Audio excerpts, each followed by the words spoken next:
Tonight, we drift into a world where emperors slept beneath perfumed canopies, and elephants carried entire cities on their backs.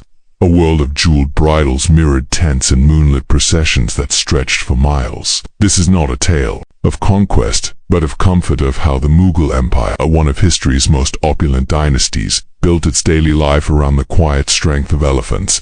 So settle in, breathe deeply, and let us wander through the sleeping chambers, stables, and silk-lined tents of an empire that never truly stood still. Chapter 1. The Elephant Bureau, where bureaucracy met beasts tonight.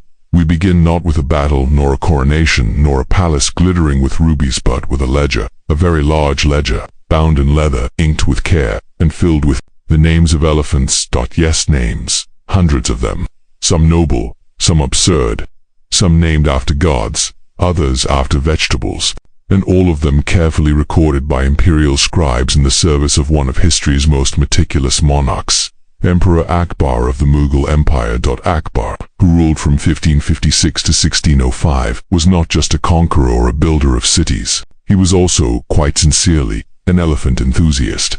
And not in the casual way one might admire a passing pachyderm. No, Akbar's love for elephants was administrative. He created an entire department to manage them, a bureaucracy of beasts. Let us wander, slowly, through the corridors of this peculiar institution. The registry of giants. The Mughal court kept detailed records of its elephants, how many were in service, their names, their temperaments, their training status, and even their dietary preferences. These records were not ornamental, they were essential. Each elephant had a file, a real one, with notes on its behavior, its mahout keeper, its performance in ceremonial parades, and its history in battle if it had one. Some elephants were known to be gentle and reliable. Others were temperamental, prone to charging at musicians, or refusing to wear their ceremonial blankets. Akbar reportedly had over 5,000 elephants under imperial control at one point. That's not a typo. 5,000, enough to start a very slow-moving revolution, and each one had a name. There was Moti, Pearl, Rustam, Hero, Gulab, Rose, and Shaitan, Devil. There were elephants named after stars, rivers, and even favorite dishes. One particularly moody elephant was named Mirchi Chili Pepper, presumably for his spicy temperament. Intelligence ratings and personality profiles. The registry didn't stop at names. Elephants were rated for intelligence, obedience, and courage. Some were marked as suitable for royal processions. Others were not to be trusted near musicians. A few were labeled mast, a term for male elephants in must, a hormonal state that made them dangerously aggressive. Akbar, ever the empiricist, kept track of which elephants had killed their mahouts, not to punish them, necessarily, but to understand them. He believed that elephants, like humans, had personalities, and that those personalities could be studied, categorized, and managed. It was, in a way, the world's first HR department for elephants.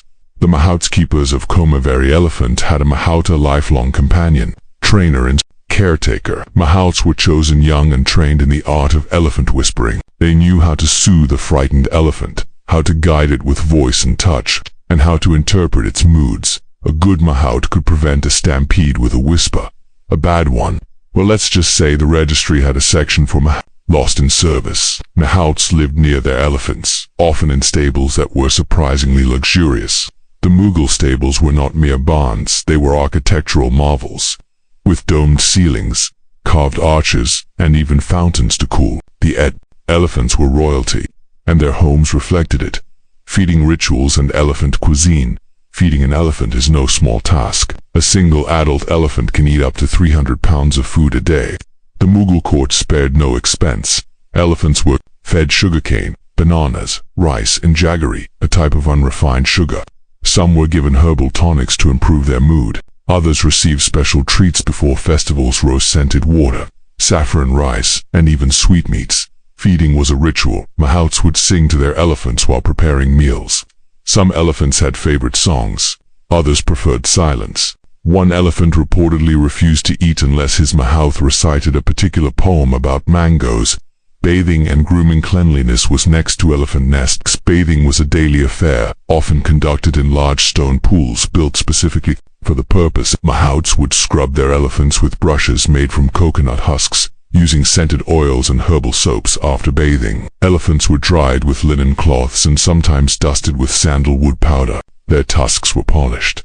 Their ears were massaged. Their feet were inspected for cracks. It was, in essence, a spa day. Every day, ceremonial duties. Not all elephants were warriors. Many served in ceremonial roles, carrying the emperor during processions, leading parades, or standing guard at palace gates. These elephants were dressed in embroidered blankets, golden tusk caps, and jeweled headpieces. Their nails were painted, their trunks were perfumed. They were, quite literally, the fashion icons of the Mughal court. Some elephants had specific roles in festivals. One might carry the imperial standard. Another might lead the musicians. A third might be trained to bow on command. And yes, there were rehearsals. Bureaucracy in action. The Elephant Bureau was not just a registry, it was a full-fledged department.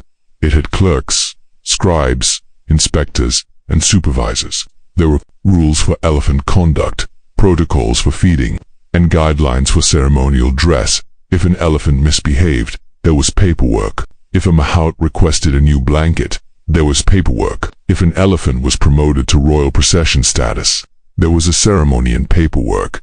Akbar believed that order created harmony, and so, even the elephants were part of the imperial rhythm. Sleep and rest. Elephants, like emperors, needed rest. The Mughal stables were designed to be quiet, cool, and calming. Elephants slept standing or lying down, depending on their mood and age. Mahouts often slept nearby, ready to soothe a restless beast.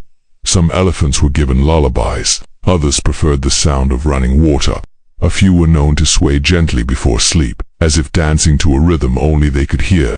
It was said that Akbar himself would visit the stables at night, walking among the sleeping giants, listening to their breath, and pondering the mysteries of empire. Legacy and echoes. The Elephant Bureau faded with the decline of the Mughal Empire. British colonial rule brought new systems, new priorities, and less patience for elephant paperwork, but the legacy remains in paintings, in manuscripts, and in the quiet memory of a time when emperors ruled not just with swords, but with ledgers, when elephants were not just beasts of burden, but bureaucratic citizens. And tonight, as we drift into sleep, we might imagine ourselves in one of those stables beneath a domed ceiling, beside a gently breathing elephant, surrounded by the soft rustle of parchment and the scent of sandalwood. The empire may be gone, but the rhythm remains. Chapter 2. Warriors of ivory and wrath. How elephants fought, raged, and occasionally refused to cooperate. It.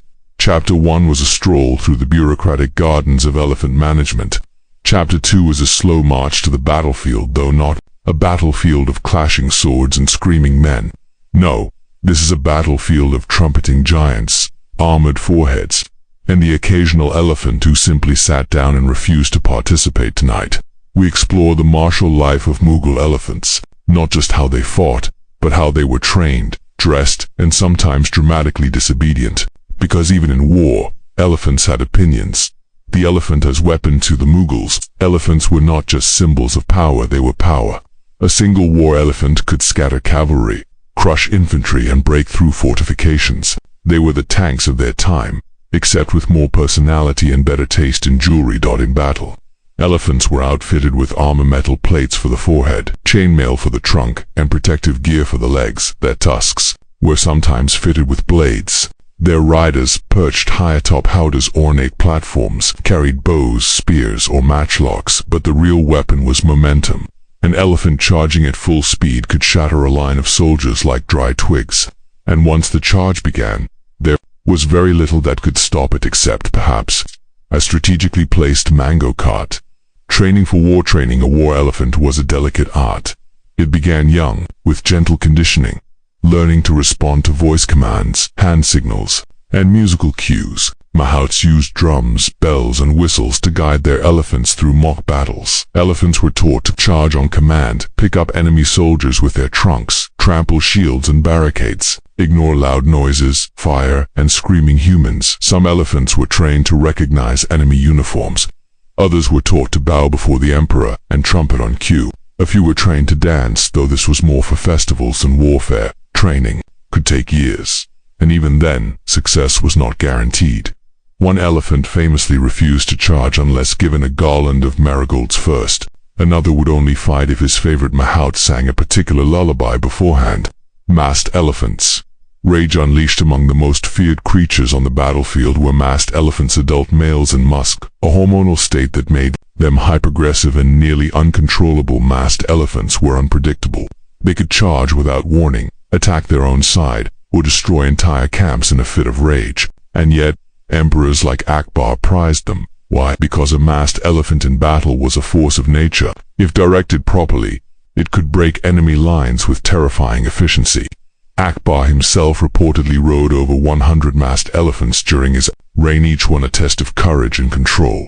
There were rituals for calming masked elephants, herbal tonics, scented oils, and soothing chants. Some mahouts wore protective charms. Others simply hoped for the best. Siege tactics and fort-storming elephants were not just used in open battle, they were siege engines. In assaults on fortified cities, elephants carried heavy logs to batter gates, lifted soldiers over walls, and cleared debris with their trunks. Some elephants were trained to push siege towers, others carried ladders.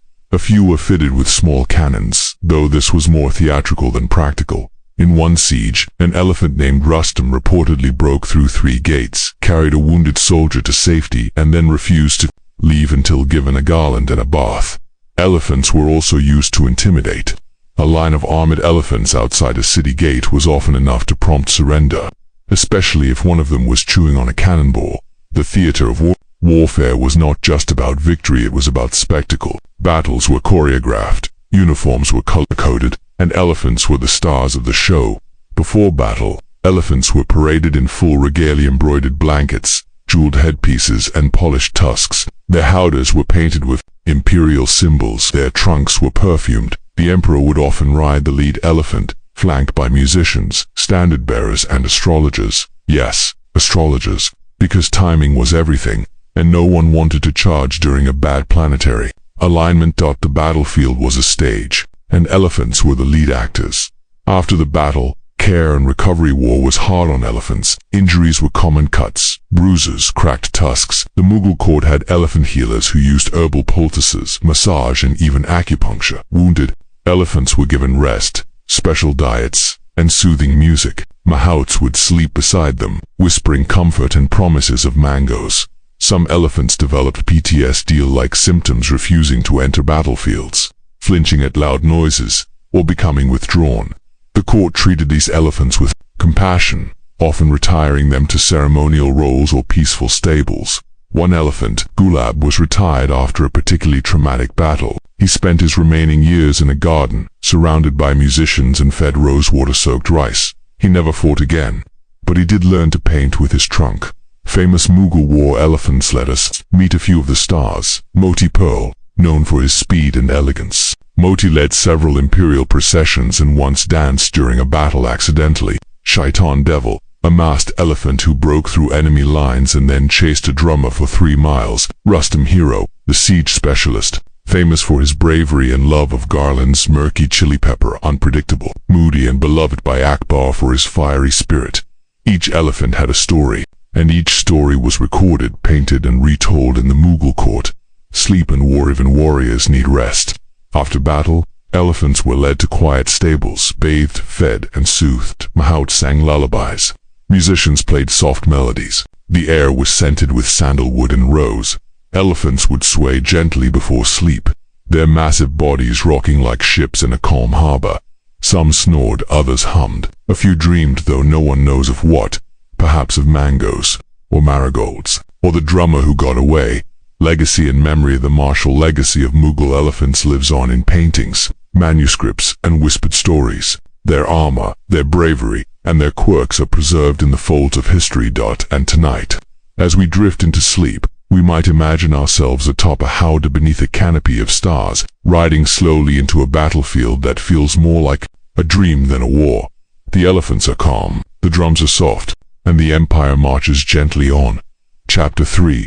Sleeping like a sultan. Perfumed dreams and imperial nighttime rituals. Tonight, we tiptoe past the stables and the battlefields, past the bureaucrats and the mahouts, and into a quieter realm. A realm of silk bedding, rose-scented air, and mirrored ceilings. A realm where sleep was not just a necessity, but a ceremony. This is the royal bedroom, or rather, the imperial sleeping chamber, because when you're a Mughal emperor, you don't simply sleep, you retire. You descend into dreams with the same grandeur as you ascend a throne. Let us wander, slowly, through the nighttime rituals of the Mughal court, and discover how emperors slept with comfort, caution, and a touch of cosmic choreography. The architecture of sleep with the sleeping chamber of a Mughal emperor was not just a room, it was a statement. A soft, fragrant, architecturally poetic statement. Walls were often lined with silk or velvet. Ceilings were mirrored, not for vanity, but to reflect candlelight in gentle flickering patterns. Floors were covered in carpets so thick they muffled even the most determined footstep. The bed itself was a marvel, carved from sandalwood or ebony, inlaid with ivory or mother-of-pearl and draped in layers of embroidered fabric. The mattress was stuffed with cotton feathers, or according to one account, petals, though this may have been poetic exaggeration, or a very fragrant emperor. Curtains hung around the bed, not just for privacy but to trap the scent of incense and keep out insects. These curtains were often perfumed with attar-distilled rose oil or infused with saffron and jasmine. The air was cooled with fountains or handheld fans, and in winter, charcoal braziers warmed the room, their glow casting sleepy shadows on the walls. The ritual of retiring sleep was not entered casually. It was prepared for like a diplomatic meeting or a religious ceremony. Before retiring, the emperor would bathe, often in a private hammam with attendants pouring warm water scented with sandalwood and veda. After bathing, the emperor was massaged with oils, dressed in soft night garments, and offered a light meal, usually rice, milk, or fruit. Then came the incense. Frankincense, myrrh, and agarwood were burned to purify the air and calm the senses. Musicians might play soft melodies, poets might recite verses, astrologers might whisper favorable omens. Finally, the emperor would enter the sleeping chamber. Not alone, of course. Eunuchs and guards stood watch, trusted attendants waited nearby, and sometimes a favored concubine or spouse would join, depending on the emperor's mood and the alignment of the stars. Dream interpretation and nighttime omens. In the Mughal court, dreams were not dismissed as idle nonsense. They were messages, portents, sometimes even policy suggestions. Emperors kept dream diaries, or rather they dictated their dreams to scribes. In the morning, these dreams were then interpreted by court astrologers and mystics, who analyzed symbols, colors, and emotions. A dream of flying might signal victory. A dream of drowning could mean betrayal. A dream of elephants, well, that depended on whether they were dancing or charging. Akbar in particular was fascinated by dreams. He believed they connected him to the divine.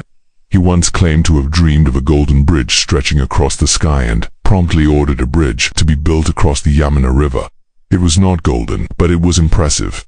Sleep. Guards and silent watchers. The emperor's sleep was sacred, and heavily guarded eunuchs stood outside the sleeping chamber, trained to detect intruders, fires, or suspicious noises. Guards patrolled the corridors. Some emperors even kept trained parrots nearby, birds that would squawk loudly if disturbed. Inside the chamber, silence was enforced. Attendants moved barefoot.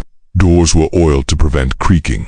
Candles were snuffed with silver cones to avoid smoke. If the emperor stirred, an attendant would gently fan him or adjust his bedding. If he spoke in his sleep, a scribe might take notes. If he snored well, that was considered a sign of robust health. Sleep as a political act. Sleep was not just personal, it was political. Where the emperor slept, how long he slept, and with whom he slept, were all matters of court intrigue. A visit to a concubine's chamber could signal favor. A sleepless night might suggest anxiety over a campaign. A nap during a council meeting, rare but not unheard of, could be interpreted as disdain. Even the emperor's dreams could influence policy. If he dreamed of famine, grain reserves were checked. If he dreamed of rebellion, spies were dispatched. If he dreamed of mangoes, well, mangoes were served. Sleep was a mirror of the empire's mood, and the emperor's bed was its barometer. Seasonal sleep customs. The Mughal court adapted its sleep rituals to the seasons. In summer, sleeping chambers were cooled with fountains, ice blocks, and woven screens soaked in rosewater. Beds were stripped to linen sheets. Attendants fanned the emperor with peacock feather fans. In winter, quilts were stuffed with wool or silk. Braziers warmed the air. The emperor might sleep in a tent lined with fur, surrounded by musicians playing soft ragas to ward off the chill. During the monsoon, Sleep was accompanied by the sound of rain amplified by domed ceilings and open courtyards. Some emperors claimed they slept best during storms. Others found the thunder unsettling and requested lullabies. Music and sleep music was a key part of the Mughal sleep ritual. Court musicians were trained in ragas designed to soothe and lull. The raga Malkans, for example, was considered ideal for late-night listening, deep, meditative, and slightly mystical. In some courts, musicians played outside the sleeping chamber, their melodies drifting in through silk curtains. In others, music was played in the hammam before sleep, or during the massage ritual. Even elephants had sleep music. Mahouts would sing lullabies or play flutes to calm their charges. It was said that one elephant, Moti, refused to sleep without a particular raga played on a bamboo flute. The philosophy of sleep Mughal thinkers and mystics saw sleep as a bridge between the physical and the spiritual, the earthly and the divine. Sufi poets wrote of sleep as a form of surrender. Philosophers debated whether dreams were glimpses of other worlds. Physicians prescribed sleep as medicine, and warned against excessive wakefulness. Akbar, ever the seeker, once held a symposium on sleep. Scholars, mystics, and musicians gathered to discuss its meaning, its rituals, and its mysteries. The symposium lasted 3 days, and ended appropriately with a nap sleep for the court and commoners while the emperor slept in mirrored chambers. The rest of the court had their own sleep customs. Nobles slept on carved beds, surrounded by attendants. Courtiers often napped during the day, especially after heavy meals. Scribes slept in shifts, ready to record dreams or dispatch orders. Servants slept in quieter quarters, often near their duty. Stable boys near the elephants, cooks near the kitchens, guards near the gates, and commoners. They slept on rooftops in summer, under quilts in winter, and with dreams shaped by the rhythms of empire, legacy and echoes.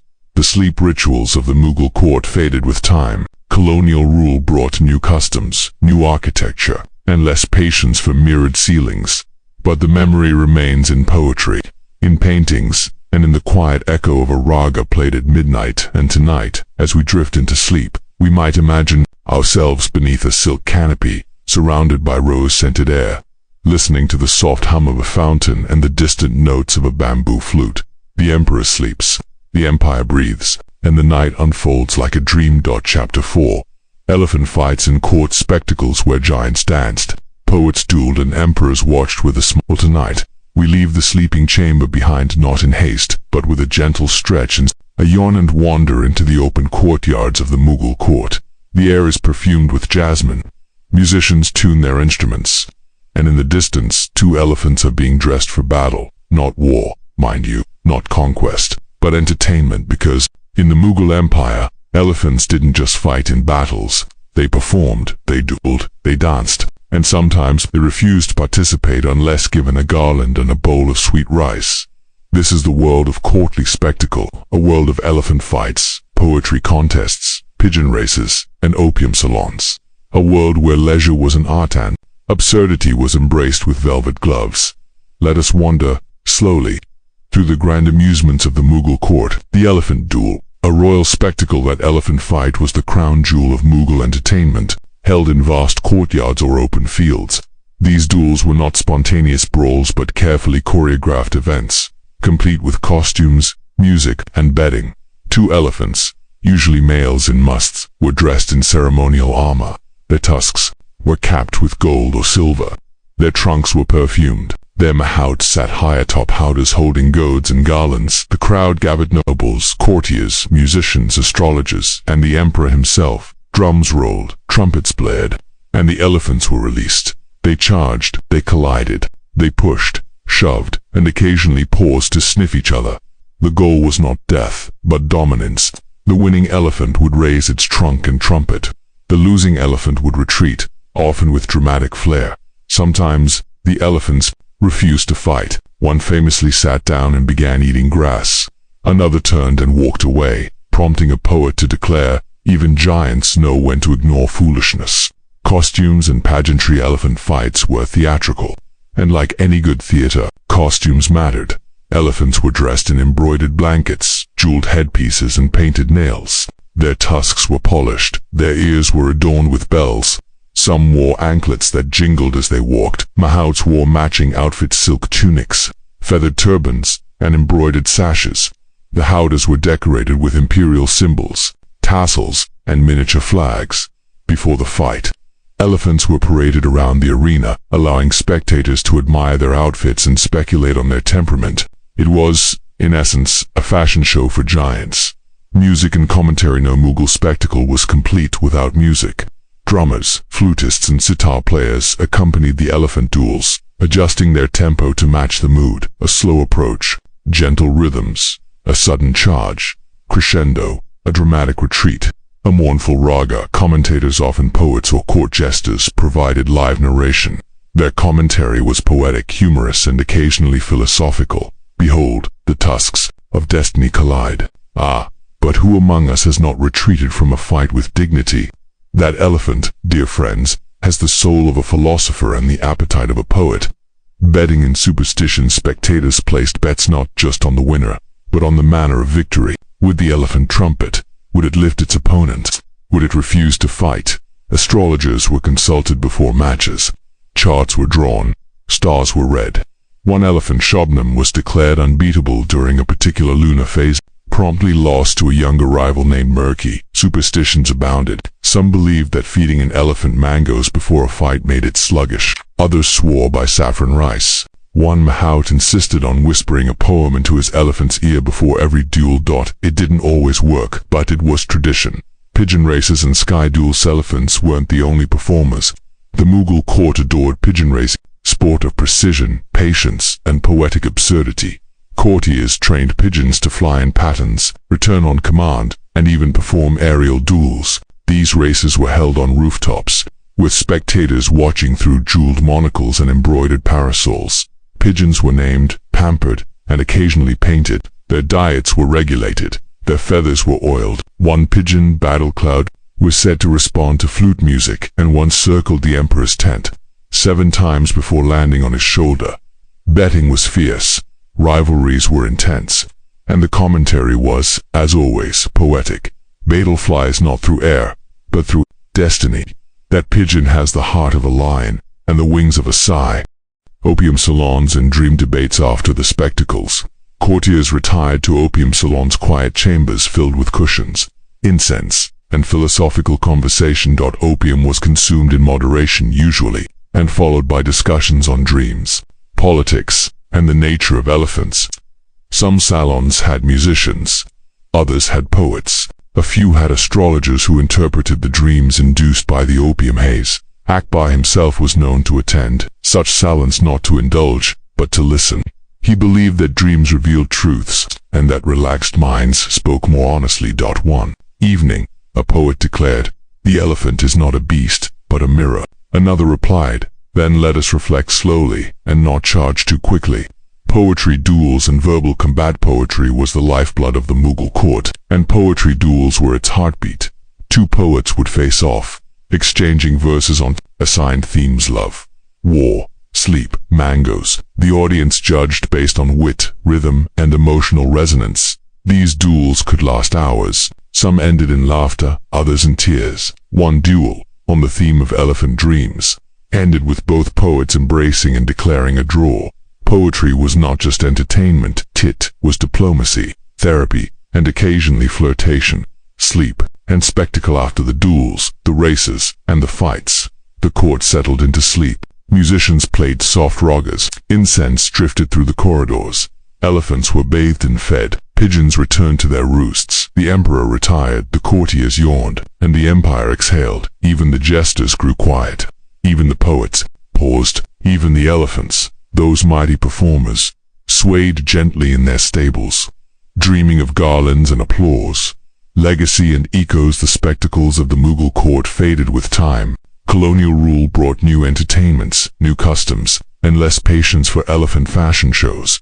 But the memory remains in paintings, in poetry, and in the quiet echo of a drum roll before a duel. And tonight, as we drift into sleep, we might imagine ourselves beneath a velvet canopy, watching 2 elephants bow to each other while a poet whispers, "Let the giants dance, and let the dream begin." Chapter 5. The portable palace. How emperors wandered with Hammam's libraries. and lantern-lit cities on elephant backs tonight. We pack our silks and scrolls, fold our carpets, and prepare to travel not by horse, not by cart, but by empire. Because when a Mughal emperor went on the move, he didn't simply ride out with a few guards in a picnic basket. He carried a palace, a real one, with walls of canvas, fountains of rosewater, and libraries that smelled faintly of sandalwood and ink. This was not a journey, it was a migration of magnificence.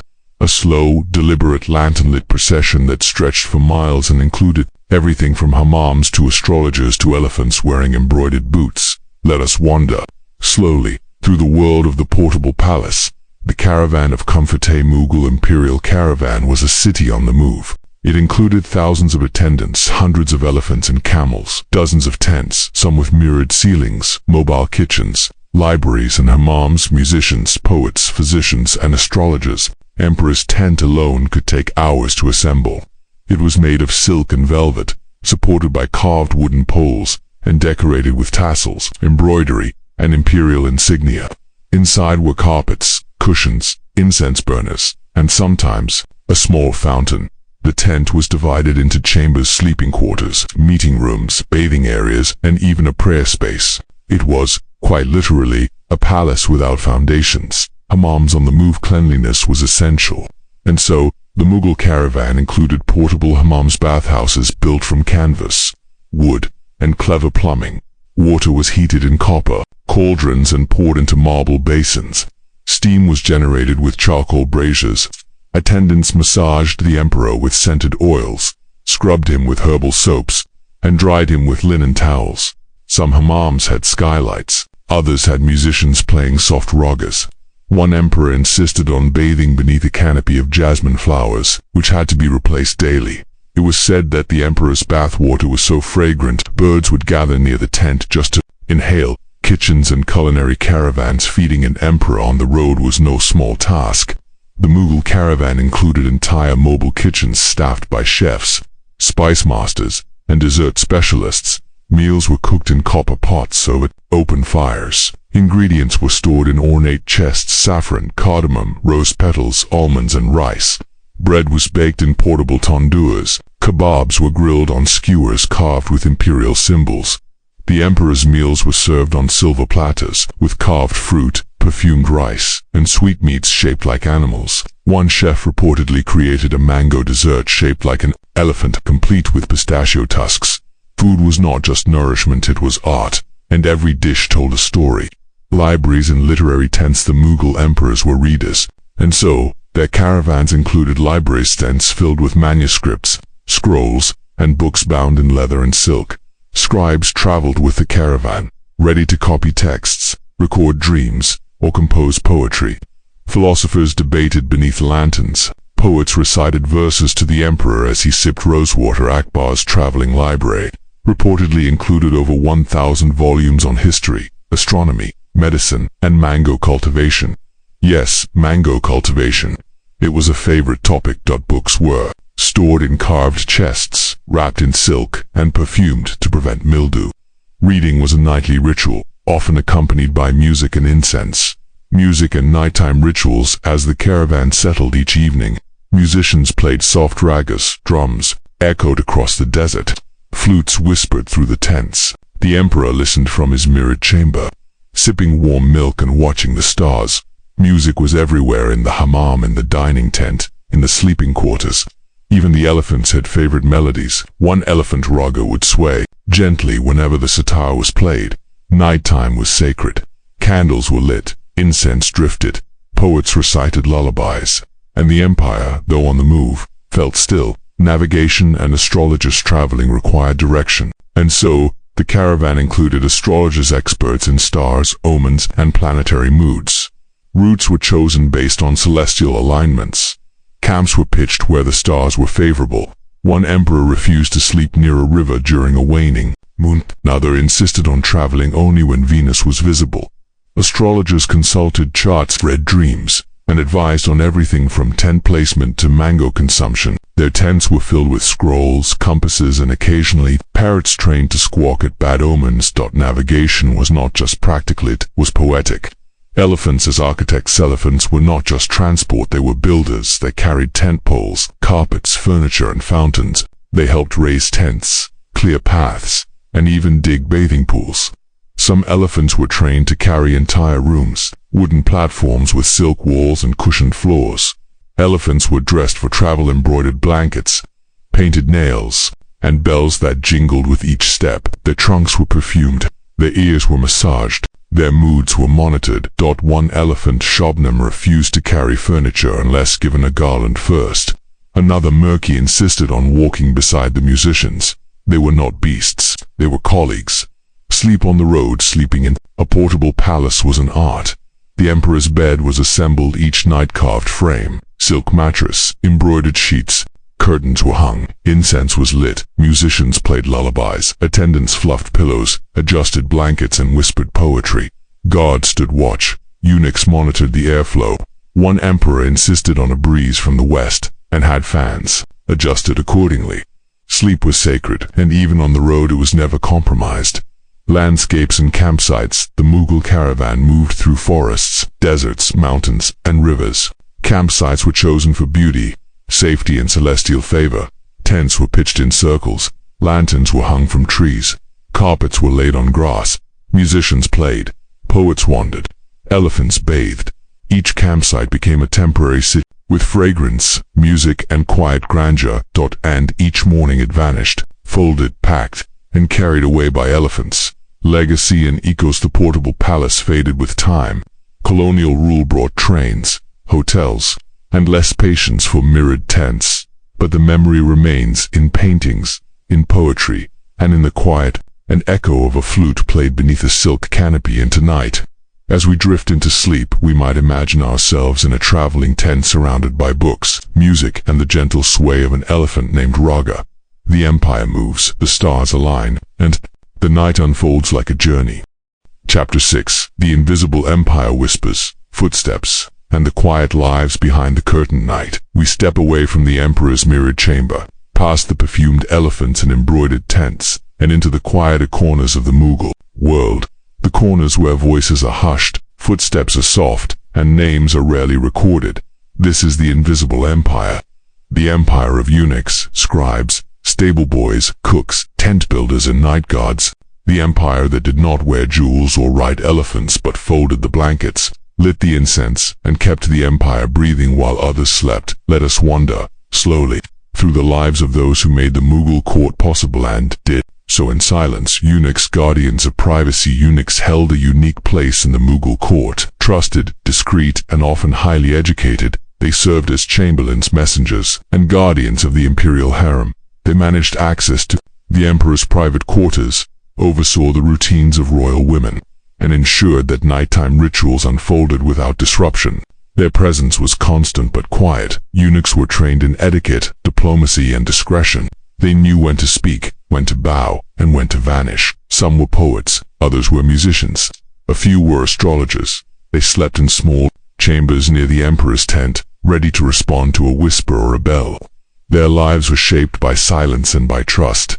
Scribes and secretaries. The Mughal court was a world of words. Orders, poems, dreams, treaties, and recipes all had to be written, copied, and preserved. Scribes worked day and night, often in candlelit tents, surrounded by scrolls, inkpots, and the soft rustle of parchment. They recorded imperial decrees, transcribed poetry, and documented elephant behavior. Some scribes specialized in dream diaries, others in battle reports. One scribe, Jafar, was known for his elegant handwriting and his habit of humming while he worked. Scribes rarely spoke, but their words shaped the empire. Stable boys and elephant attendants. Behind every majestic elephant was a team of caretakers, stable boys who fed, bathed, and soothed the giants. They woke before dawn, prepared meals of sugarcane and rice, scrubbed tusks with coconut husks, and whispered lullabies at night. They knew each elephant's mood, preferences, and quirks. One stable boy, Rafiq, claimed that Murky the elephant preferred his rice slightly warm and his lullabies in a minor key. No one doubted him. Stable boys slept near the stables, often on straw mats, surrounded by the gentle breathing of elephants. Their dreams were filled with trunks, tusks, and the quiet pride of care. Tent builders and canvas architects. The portable palace did not assemble itself. tent builders, carpenters, weavers, and rope masters worked tirelessly to raise the emperor's chambers each night. They knew how to align poles with the stars, how to stretch canvas without creases, and how to hang mirrors so they caught candlelight just right. Their work was invisible by morning. The tents stood, the carpets lay flat, and the emperor slept in comfort. But the builders had already moved on, folding, packing, and preparing for the next site. One tent master, Hamid, was known for his ability to pitch a mirrored ceiling in under an hour. His secret patience and a good pair of sandals, cooks in culinary shadows. The emperor's meals were legendary. But behind each dish was a team of cooks chopping, stirring, tasting, and occasionally arguing over saffron ratios. Cooks worked in open-air kitchens, surrounded by spice chests, copper pots, and the scent of cardamom. They prepared rice, kebabs, sweetmeats, and mango desserts shaped like elephants. They rarely saw the emperor, but they knew his moods by his meals. If he requested rosewater rice, he was contemplative. If he asked for mango sorbet, he was pleased. If he skipped dessert, something was wrong. Cooks slept near the kitchens, lulled by the scent of simmering milk and the soft clink of ladles. Servants of the harem. The imperial harem was a world unto itself, home to queens, concubines, attendants, and scholars, and behind its silken curtains were women who managed its rhythms. They prepared baths, arranged perfumes, folded garments, and whispered poetry.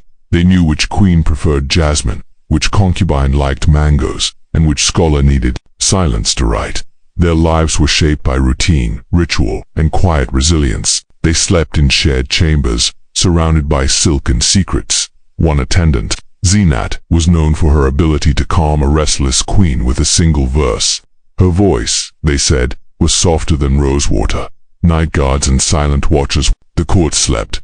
Night guards kept watch. They patrolled the tents, listened for footsteps, and monitored the flicker of lanterns. They wore soft shoes, carried curved swords, and spoke in whispers. Some trained parrots to squawk at intruders. Others relied on instinct. Night guards knew the empire's heartbeat. They knew when the emperor stirred, when the elephant sighed, and when the stars shifted. One guard, Nazir, claimed he could hear a tent flap from 50 paces. No one doubted him, especially not the poets. The philosophy of service in the Mughal court service was not servitude. It was a calling, a rhythm, a quiet art. Servants were trained in etiquette, poetry, and patience. They knew how to fold a blanket so it caught the breeze, how to pour rosewater without a splash, how to vanish when no longer needed.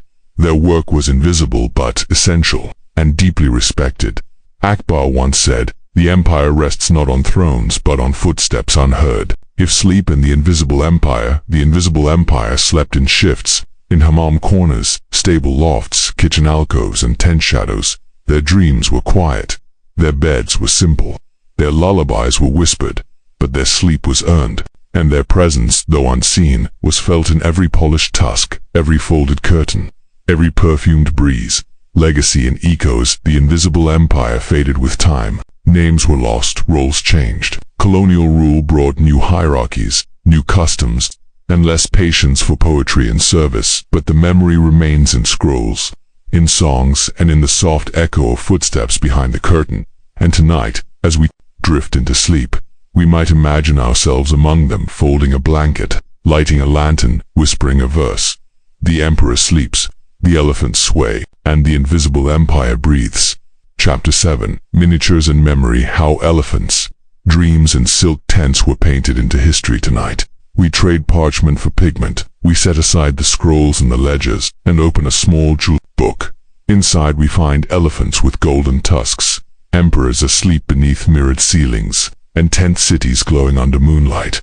This is the world of Mughal miniature painting, a world where memory was not written but painted, where history was captured in brushstrokes no wider than a grain of rice, where elephants danced, emperors dreamed, and the invisible empire shimmered in watercolor. Let us wander, slowly, through the art of remembering the Akbarnama. History as illustration. The Akbarnama Book of Akbar was not just a chronicle, it was a gallery, commissioned by Emperor Akbar and illustrated by court artists. It captured the empire in exquisite detail. Battles, processions, ceremonies, and dreams all were painted in miniature. Elephants charging into war, emperors receiving ambassadors, musicians playing beneath silk, canopis.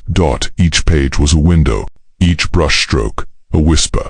The Akbarnama included over 100 illustrated folios. Some were no larger than a hand, but within them lived entire worlds.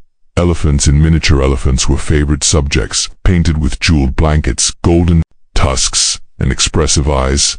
They appeared in battles, parades, and quiet stables. Artists captured their personalities: gentle, fierce, moody, regal. One painting shows an elephant refusing to fight, turning away from its opponent with theatrical flair. Another shows a mahout whispering to his charge beneath a moonlit sky. The detail was astonishing. Individual hairs, folds of skin, glints of perfume on the trunk. Even the dust beneath their feet was painted with care. These were not beasts, they were characters, sleep scenes and dreamscapers. Sleep was sacred, and so it was painted. Miniatures depict emperors reclining on silk beds, surrounded by attendants, musicians, and incense burners. Curtains below candles flicker. Stars shine through open windows. Some paintings show dream interpretation, astrologers reading scrolls, scribes recording visions, poets composing verses inspired by sleep. One miniature shows Akbar asleep beneath a mirrored ceiling, with a parrot perched nearby and a scroll half written on the floor. The caption reads, "The Emperor dreams of bridges." Another shows an elephant sleeping beside its mahout, both swaying gently in a stable lit by lanterns. The art of smallness. Mughal miniatures were tiny but vast. Painted on paper or parchment, they used natural pigments: lapis lazuli for blue, crushed pearls for white, saffron for yellow. Brushes were made from squirrel hair. Artists worked with magnifying lenses and steady hands. Each painting could take weeks, sometimes months. Details mattered.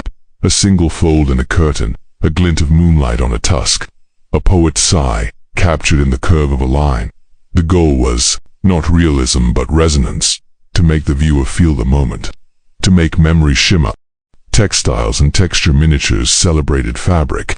Silk, velvet, brocade, muslin, all were painted with loving detail. Tents billowed, curtains swayed, robes shimmered, blankets folded just so. Artists used fine lines and layered pigments to create texture. You could almost feel the softness of a pillow, the weight of a quilt, the breeze through a canopy. One painting shows a tent city at dusk, lanterns glowing, carpets laid out, elephants resting. The caption reads, "The Empire sleeps." Symbolism and storytelling. Miniatures were not just decorative, they told stories through symbols, colors, and composition. Elephants symbolized strength, wisdom, and imperial grace. Mirrors represented introspection. Mangoes symbolized abundance and poetic indulgence. Colors had meaning. Blue for divinity, gold for power, green for peace, red for passion. Artists used placement to suggest hierarchy. The emperor at the center, poets nearby, elephants in motion, servants in quiet corners. Even the direction of a gaze mattered.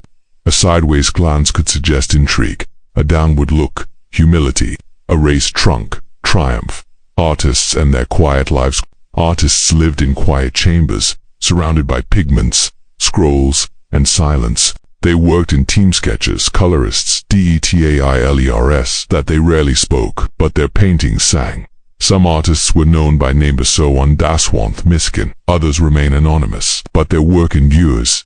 They painted not for fame, but for memory, for the emperor, for the empire, for the quiet joy of creation. Preservation and ritual. Miniatures were stored in albums wrapped in silk, perfumed with rosewater. They were shown during festivals, read aloud like stories, and studied by scholars. Some emperors viewed them before sleep. Others used them to recall dreams. A few commissioned paintings of dreams they hadn't yet had, just in case. Paintings were touched with reverence, turned slowly, lit by candlelight, accompanied by music. They were not just images, they were rituals. Sleep and the painted empire. Miniatures captured sleep not just as rest, but as revelation. They showed the empire dreaming, emperors reclining, elephants swaying, poets composing verses in moonlit tents. They invited the viewer to slow down, to breathe, to imagine. And tonight, as we drift into sleep, we might picture ourselves in one of those paintings beneath a silk canopy, beside a sleeping elephant, with a scroll half written and a candle flickering. The brushstroke fades, the memory lingers, and the empire dreams. Chapter 8. The decline of decadence. how the empire's rituals faded, and what still lingers in the quieter night. We walk slowly through the final corridors of the Mughal court, not with sorrow, but with softness. The carpets are a little worn, the incense burns lower, the elephants sway more slowly, and the emperor, once surrounded by poets and perfumed tents, sleeps in quieter chambers. This is not a tale of collapse. It is a tale of fading, of rituals gently forgotten, of mirrored ceilings covered with dust, of lullabies no longer sung. Let us wander gently through the twilight of the Mughal Empire and discover what remains in the hush. The changing of rhythms. By the late 18th century, the Mughal Empire had grown quieter. The grandeur remained, but the rhythm had changed. Elephant fights became rarer. Tent cities shrank. The emperor's sleep was no longer accompanied by flutes and astrologers, but by the distant sound of colonial boots. British influence crept in, not with fanfare, but with paperwork. The mirrored tents were replaced by brick buildings. The rosewater baths gave way to porcelain tubs. The poetry duels were replaced by court hearings. The empire did not fall, it dimmed. Elephants in retirement, the imperial elephants, once stars of battle and spectacle, were retired to stables and gardens. Some were sold, others were gifted to foreign dignitaries. A few were kept as symbols, living relics of a fading world. Their blankets grew simpler, their tusks unpolished, their names forgotten. One elephant, Raga, once danced to sitar music. In his final years, he wandered a quiet garden, swaying gently to the wind. Stable boys still cared for them, mahout still whispered lullabies. But the crowds were gone. The applause, silent. Sleep without ceremony. The emperor's sleep became practical. No more mirrored ceilings, no more astrologers, no more perfumed curtains. Beds were simpler. Nighttime rituals abbreviated. The dream diary stopped. One Emperor Bahadur Shah Zafar slept in a modest chamber in Delhi's Red Fort. He wrote poetry in secret. He dreamed of mangoes and music, but his empire was mostly memory. His sleep was still sacred, but it was solitary. The last miniatures court artists continued to paint, but the subjects changed. No more elephant duels, no more tent cities, no more mirrored HAMMAMS. Instead, they painted portraits, landscapes, British officers. Some artists tried to preserve the old style, delicate brushstrokes, poetic captions, silk-bound albums. But the commissions dwindled. The pigments faded. One artist, Ali, painted a final miniature of an emperor asleep beneath a silk canopy. It was never displayed, but it was kept, wrapped in velvet, hidden in a drawer. The quiet of the harem, once a world of poetry and perfume, grew silent. The queens aged. The concubines left. The attendants folded the curtains and waited. Stories were still told, verses still whispered, but the laughter faded. One attendant, Zeenat, continued to recite lullabies to herself. She said it helped her sleep. And remember, the philosophy of fading Mughal thinkers understood impermanence. Sufi poets wrote of dust, of silence, of the beauty of endings. Akbar once said, "Even the mirror must dim, so the stars may shine." The decline was not mourned, it was accepted. Like dusk after day, like sleep after song. What remains, and yet something remains. In gardens, elephants still sway. In libraries, scrolls still whisper. In paintings, tents still billow. In lullabies, verses still echo. The empire may have faded, but its rhythm lingers in the way a curtain catches the breeze, in the scent of rosewater, in the hush before sleep. Sleep and the end of empire. At night, we sleep not in mirrored tents or perfumed chambers, but in memory. We sleep with the elephants, with the poets, with the eunuchs and the scribes. We sleep in the quiet echo of a world that once danced, dreamed, and drifted. And as we close our eyes, we might imagine ourselves in that final miniature beneath a silk canopy, beside a sleeping emperor, with a candle flickering and a scroll half written. The empire sleeps, the story ends, and the dream begins.